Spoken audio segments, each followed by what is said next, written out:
Kaya ito, sa mga lahat ng nominees, babala po ito sa inyo. Huwag kayong masyadong malapitin sa mga babae. You will be assigned in different stations and you will be tempted. Lalo na pag may mamit kayo maganda, sexy. So, wag naman kayo masyadong playboy. Kaya magkakaroon kayo ng problema.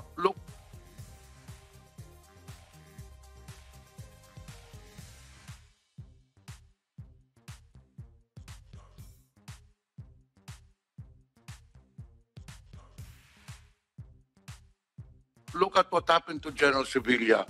Kaya I suggest and I urge you to be loyal and faithful to your wives.